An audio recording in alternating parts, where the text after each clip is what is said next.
Hello, and welcome to the On-Premise IT podcast, the only podcast that dares to be both on topic and on location. My name is Tom Hollingsworth, and I'm a part of Gestalt IT, and each episode we bring you the perspectives and opinions of a group of IT luminaries, experts in their field, on a variety of enterprise IT topics.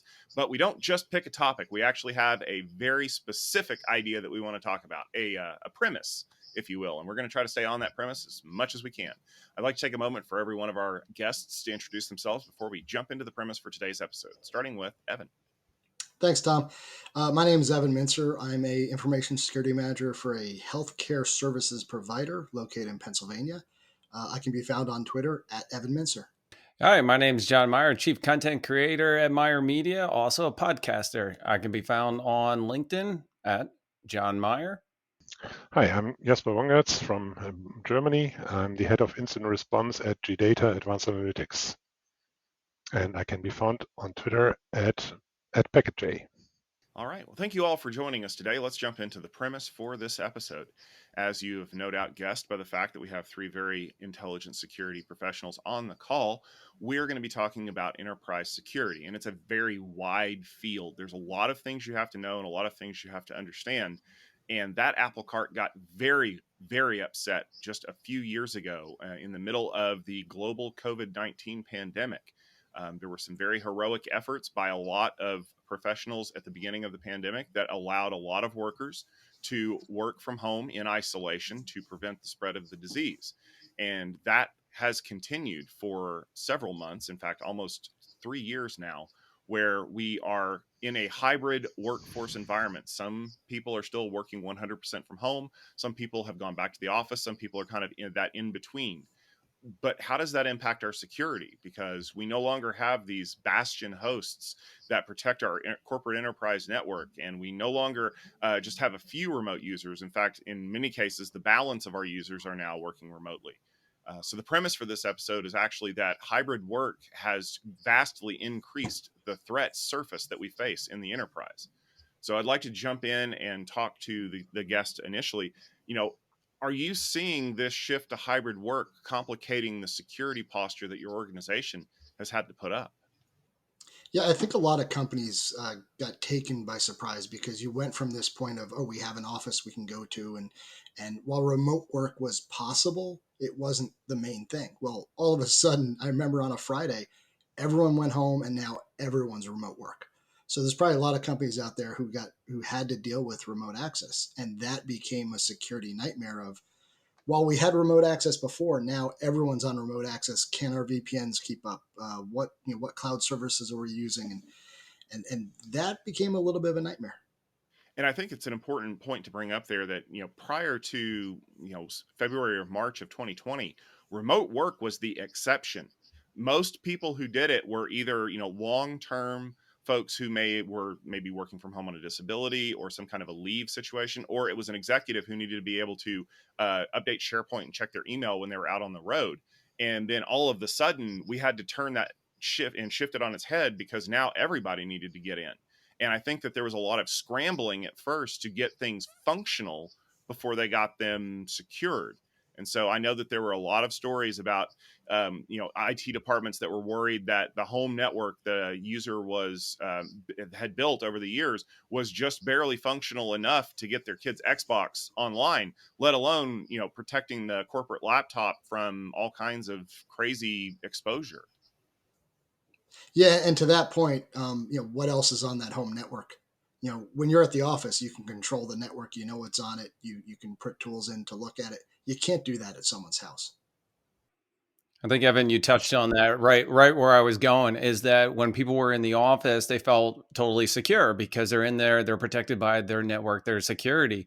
Now at home, they felt the same security and the same premise on their own home network, but they didn't realize how they set it up, how it was configured. And that's where security and the network folks were really concerned about this hybrid environment. And it also comes down to how good the endpoint protection is. I mean, if they move devices from the company to the home network and they're having a VPN solution that basically isolates their work environment and doesn't let them touch the home environment while they're connected to the company, that's less of a risk than if you have access to both at the same time, because then you're bridging networks basically. And I think that a lot of the issues that initially people had with the way that the security functions were determined was it goes back to that idea of a very crunchy edge, a bastion host, where all of our traffic flows through that device in order to be inspected. Then, slowly things like SD-WAN and SASE transformed the way that we looked at that through the use of cloud security services like, CASB, Cloud Access Security Broker, and a lot of other things where it was like, okay, some of this traffic I want to send back to the corporate network, yes, but some of it I want to send it out to be inspected before it is sent on. And in a world where remote work is the exception, not the rule, that was manageable. But now we have a ton of people who need to do that. So do you think the rise of tools like SD-WAN and SASE have allowed us to kind of stay one step ahead of this hybrid workforce model? I think it depends on the size of the company. I work with a lot of smaller and medium-sized businesses, and they don't actually use these kind of technologies because they're not there yet. And for them, it's more of a manual approach of setting up everything.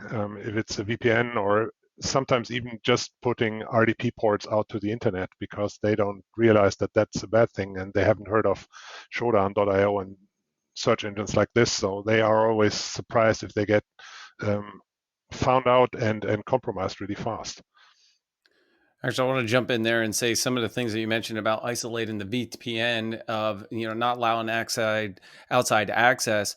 You created a lot of friction with this of everybody going to remote, where they're used to on their home network of accessing their printers, their internet, their network and storage devices. But now you're having them isolated into just the network, and now they need to print something. They need to share something, move something around. And what it's done is created a lot of friction, and not only the education of folks of setting these things up, configuring, and realizing that they can't do the things that they were once easily able to do when they were on premise. Yeah, that's true. And that was actually one of the biggest problems that they had whenever they were trying to develop a way for these devices to be protected. I mean, I can remember many years ago, the solution was just install an agent-based VPN client on your desktop. And then everything is magic because you have to fire up the VPN client to go wherever. But we live in a world now where we want to dump some traffic locally in order to have it go direct internet access, and only certain traffic needs to go back to the network. And the policies that you need to create to make that happen are not always super easy to configure. And that's just from one device. We saw instances in the early days of the pandemic where people would just ship an SD-WAN endpoint to the customer, or not to their customer, but I'm sorry, to their user. And then they would say, oh, just plug this in and everything will work. But then it was like, well, what do I do with my kid's Xbox? Where's that traffic going to go? You're not going to route it through the corporate network so you can play Call of Duty, right? Yeah, I think to that point, you have companies that have on-premises services. So if you have something still on premises, then they have to use a VPN to get to it.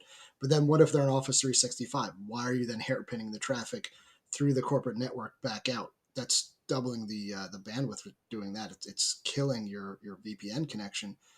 So then you do those split tunnels, so that way the Office 365 and other services, they go direct to the cloud, but that still on premises service is still there. And you do a lot of moving to the cloud. Can you move that stuff off to the cloud? Some of it you can. I would say a good amount, but some of it you can't.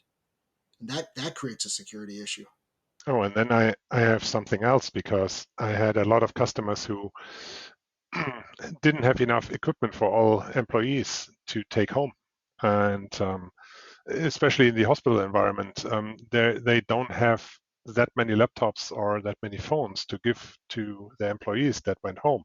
So they allowed them to use their private computers to connect to the hospital environment network. And that gave them a lot of trouble, because it's like the most complex environment that you can have, like all kinds of devices, and people using like almost like Windows 95 PCs to do things that you shouldn't be doing, probably.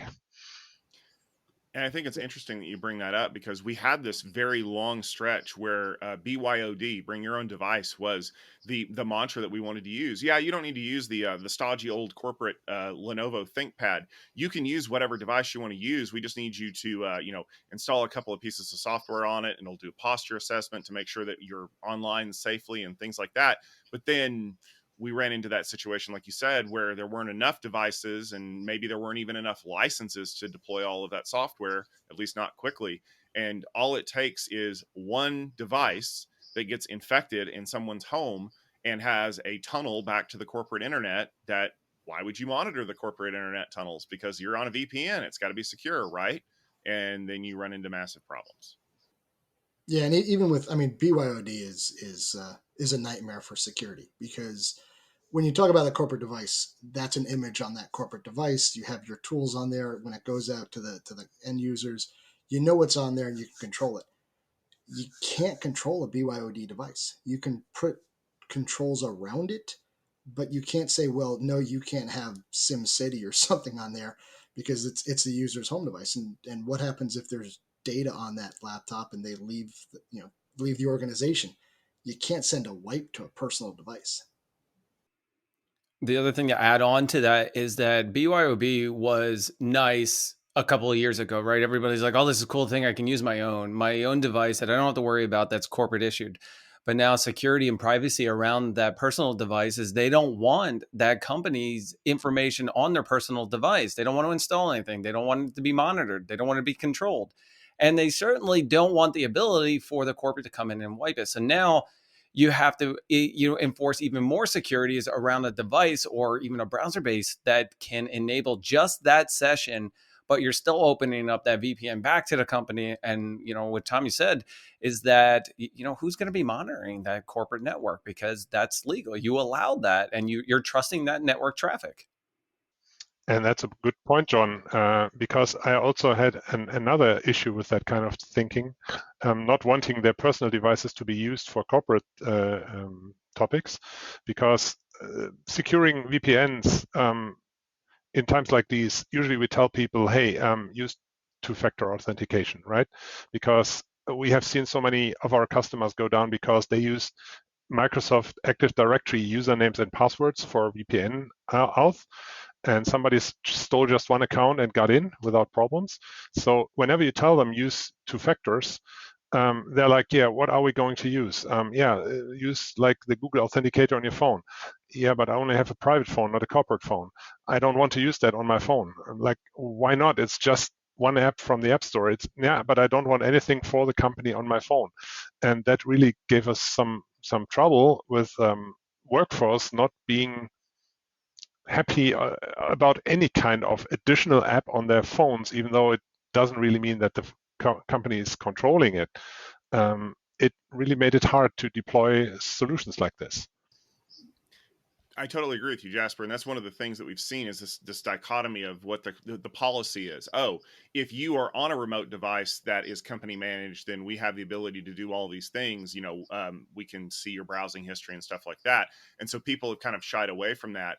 But they also expect the same kind of freedom to be able to work from anywhere, to be able to do certain things on their devices and have that access. And like Jon said, we're rapidly getting to the point where we have these abilities to build these sandboxes to deploy applications on the fly. But even in and of itself, that is creating even more challenges for our devices, because in order to make that really work the way that it's supposed to, we had to accelerate our cloud migration in order to be able to deploy those applications in the cloud, in order to be able to turn them up quickly to allow our knowledge workers to get their job done. But sometimes fast is not exactly secure. Yeah. In general, I have to add that if I'm looking at the recent cases that we had in ransomware attacks, that a quite large number of them actually were possible because the attackers got in through vulnerabilities in remote access devices. We had a range of devices, including from the very big players, that hadn't been patched fast enough, or that there was no patch when they were attacked already. and they didn't check it thoroughly enough afterwards to see that they have already been breached.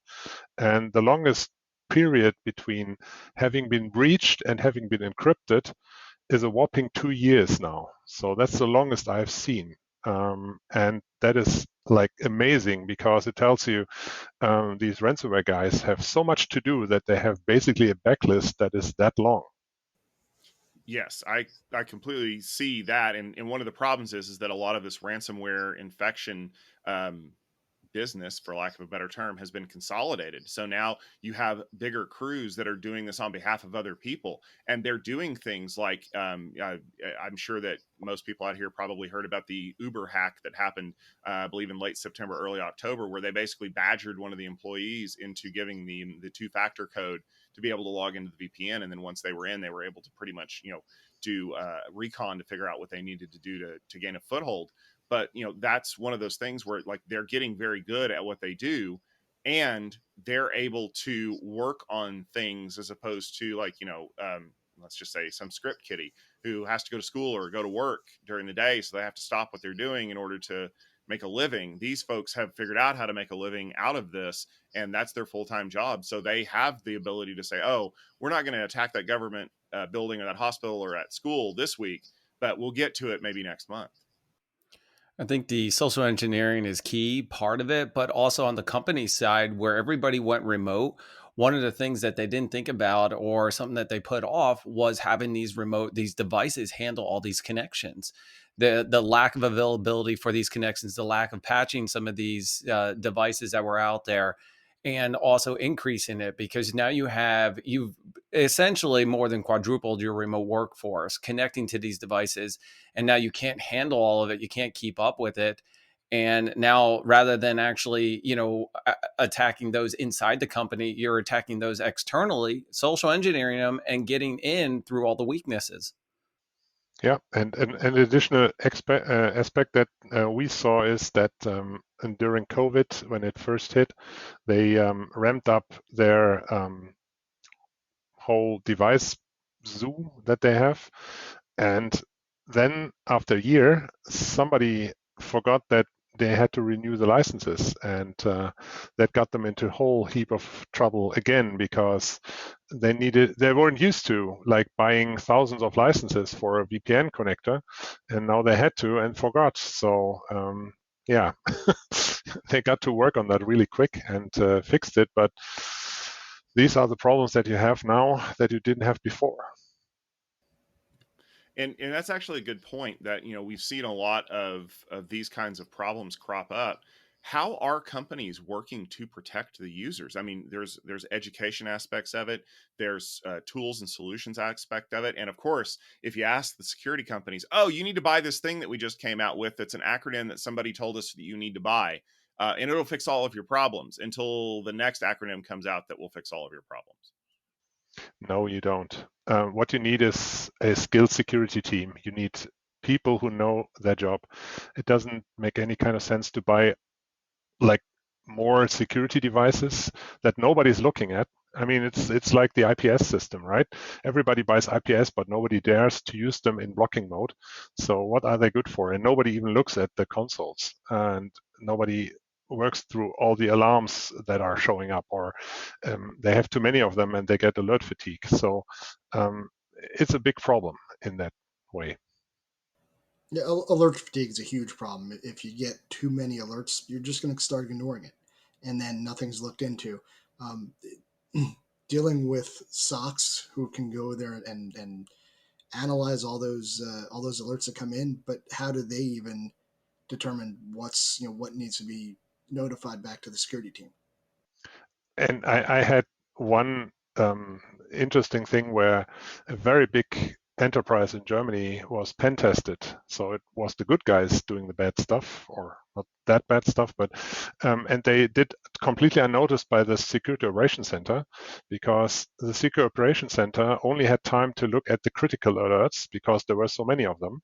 They couldn't look at the high-end major alerts, and the pen testers only did things that triggered high and major alerts, but not critical ones.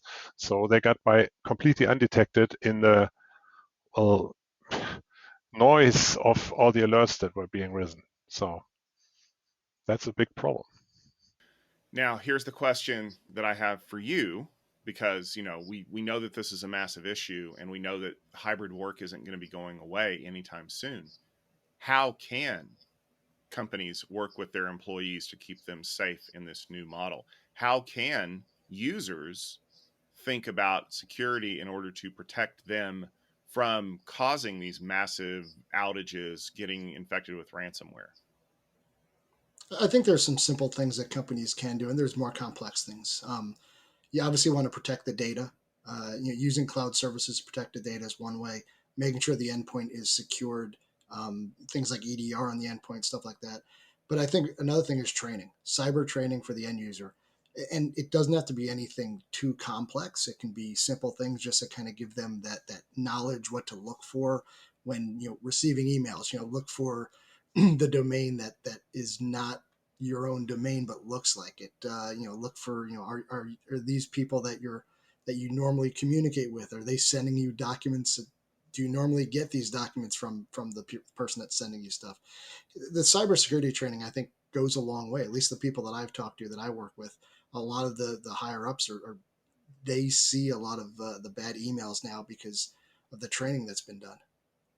I agree with you on the training. I think training is key. You make the training easy, simple, and use, but I think complexity of an environment is really where it comes into play, because if it's too complex, right, a user is going to make everything easy to access. So they're going to be like any for anything. They'll be like, oh, this is too hard.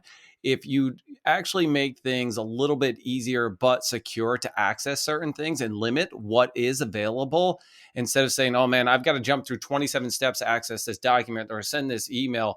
You know what? I'm just going to open it up to everybody just this one time so I can get it. And then they go home for the day, the weekend, and realize when they come back into work that now they've been compromised. So really taking the complexity out of the environment and how to do certain things, but the training is definitely key, and make it very easy to understand and simple. John, that's a great point. If the end user has to think to get something secure, that's a problem. They should be able to do the work. If you're an accountant, you shouldn't have to think about cybersecurity and what they have to do to keep things secure. It should be the same, the same task to keep things secure, whether you're in the office or remote. Regarding training, I usually tell my customers it's something that you have to compare to like a first aid training. You have to repeat it because you keep forgetting how it works, and it needs to be a constant thing. It shouldn't be too often so that it's annoying again, but it should be in consumable doses and repeated like once per year or something like this. And nobody can be excluded, even the C-levels. They need to have this because very often they're like, we don't need this. Yes, you do, because you are being attacked as well. And then you have to implement simple changes if you can to get through the psychological equivalent of, have I locked my door or didn't I? Because very often breaches happen because people do things without really thinking actively about it. And what we do and tell customers is, for example, hey, mark all the emails that are coming from the outside world into your company with a small word in this email subject that tells you this is an external email, because that is like a thing that people see and like, oh, wait a minute, how can that be? It looks like it's from the inside. Why is it marked as external? And then you have them thinking, and then they can't just click on anything without thinking about it. So this is something that works quite well and is a very easy change. Jasper, I think you're actually key on there is to repeat the training, not too often, but muscle memory. Just anything in general, just like kind of, I've always seen training, oh, you only need to do this once a year or once every 2 years. I think even a little bit earlier, of once, maybe every 3 months, 6 months, and you're repetitively doing this and changing it up, because and it's not the same training exactly over and over, but a different variation. So they're like, oh, I took this already. No, I didn't take this already. Let me pay attention to what this is going on. And if you can make it in a game kind of way, like gamification is really helpful here, because otherwise it's too boring and nobody will really pay attention to it. All right. Well, as you can see, there's a lot of factors that go into what your security posture looks like. And yes, opening our offices up definitely did increase the security threat surface, if you want to call it that. However, it did give us an opportunity to help our users understand why these things are more important. As you've heard, good education programs, good tool usage, not just throwing tools at the problem, but actually understanding what the problem looks like and helping people to get to a better security state is a great way to combat these things. Because unfortunately, as we mentioned, the criminals are now making this into a business, and they have all the time and resources in the world to go after your company. So you need to make sure that you understand what's important in your network or in your enterprise. You need to understand how it needs to be secured. You need to understand the impact that any remote users might have. And you need to be ready to explain that to everyone, from the lowest knowledge level worker all the way up to the C-suite, to help them understand why we implemented the policies and procedures that we did, why the tools are in place, and why you shouldn't just go around them whenever you don't feel like you're being productive. That'll just about do it for this episode of the On-Premise IT Podcast. We put out a new episode about every 2 weeks. You can find the latest episode on our website at gestaltit.com/podcast. You can also subscribe in your favorite podcast application of choice, or check us out on our YouTube channel at youtube.com/gestaltit video. We're also on Twitter as On-Premise IT, and yes, we are using premise correctly there. If you have any topics or subjects or premises that you'd like us to cover on the podcast, make sure you tweet at On-Premise IT, and we are very happy to respond to those, and you might find yourself featured in a future episode. We'll be back in just a couple of weeks with another great episode. And if you'd like more great security content, please make sure you check out Security Field Day 8, which is happening November 16th through the 18th, 2022. More details can be found at techfieldday.com.